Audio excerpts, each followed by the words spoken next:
And number 5, we're halfway there. Thanks for bearing with me. Number 5 on my list will be Peter Frampton, who played in April at the Cheyenne Civic Center as part of our ever-growing music scene here in town. The new local promoter that our Civic Center hired late last year, or late the year before last, has just been knocking it out of the park, bringing in a lot of big names to the Civic Center, and one of the big names he brought in last year was Peter Frampton, and I ended up winning tickets to that show as well. I realize there's a lot on this list that I didn't actually pay for, so it might seem like a little bit of a biased list. Nonetheless, I went and saw Peter Frampton, and it blew me the fuck away. I was pretty busy this year, so I didn't get to doing recaps on a lot of the shows I went to. Out of 22 shows, I think I've only filmed or wrote like maybe 2 or 3 or 4, maybe, review slash recaps on them. But I did do one on Peter Frampton. It was part of the first podcast that I did back in April. So if you want to know my more in-depth feelings on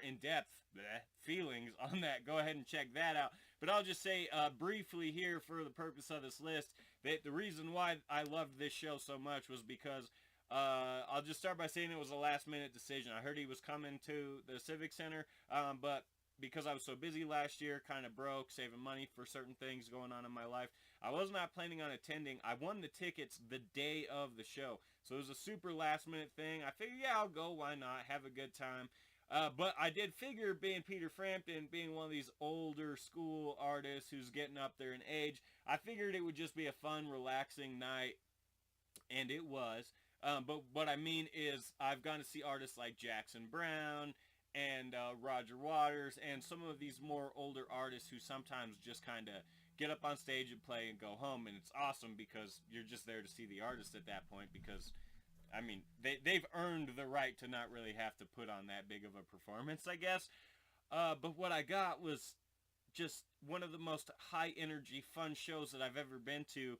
And it was Peter Frampton, and I just did not see that coming. And he did a cool thing with cell phones, too, because a lot of artists bitch about people on their cell phones all the time. So what he did was cool. He came out before the show started.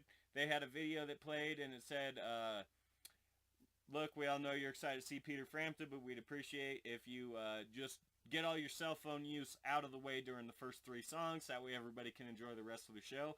And I think that's something that every band who bitches about people being on their phones, I think that's what they should do because, I don't know, it was a cool thing and it worked for the most part. There's a couple of assholes who still pulled out their phones and had to get kicked out by security, but I mean, most people just want a picture or 2 or maybe a little video proof that they were there, and that you could definitely get out of the way in the first 3 songs, so that was a good move. And yeah, just the energy of the performance, I could not believe. He came out on fire and was just super hyper all the way through and just worked the crowd like none other. And it was a kick-ass, unexpected, fun time, and that is why it is number 5 on my list, Peter Frampton at the Cheyenne Civic Center.